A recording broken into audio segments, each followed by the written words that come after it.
piano piano vedrete che il Treviso Calcio tornerà ad essere protagonista dello sport in città.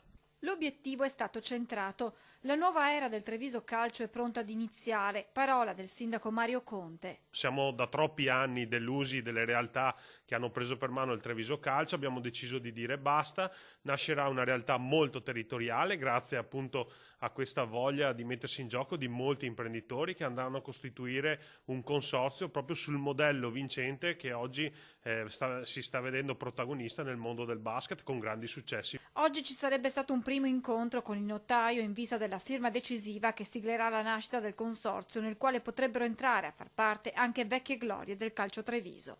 Nel giro di 10 giorni verrà formalizzata la costituzione del consorzio, la società è già a buon punto sia da un punto di vista della formazione dei nominativi che da un punto di vista strutturale, quindi credo che nell'arco al massimo di un mesetto saremo pronti per la presentazione ufficiale. Pronti per la prossima stagione sportiva calcistica? Assolutamente sì, saremo prontissimi, ci presenteremo alla prima giornata di campionato. Insomma, mancano ancora alcuni dettagli, spiega il sindaco Conte, ma il lavoro ormai è a buon punto. Un titolo sportivo già c'è, però c'è ancora molto da fare. Ancora da definire la categoria nella quale il Treviso giocherà. La categoria non è importante, la comunicheremo ovviamente il giorno della presentazione, ma oggi è importante il progetto sano. Una quarantina al momento gli imprenditori pronti a prendere parte a questa nuova avventura, ma il telefono del sindaco Conte continua a squillare, all'altro capo del filo professionisti disponibili ad offrire le proprie competenze, magari proprio per i lavori allo stadio Tenni.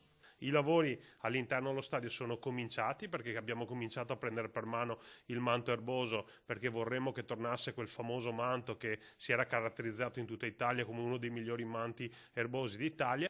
Ci ho messo la faccia perché credo in questo progetto, spiega il sindaco Conte, che poi aggiunge: lo faccio soprattutto per i ragazzini della città. Per consentire ai nostri ragazzi di poter un giorno continuare a sognare di indossare la maglia della propria città.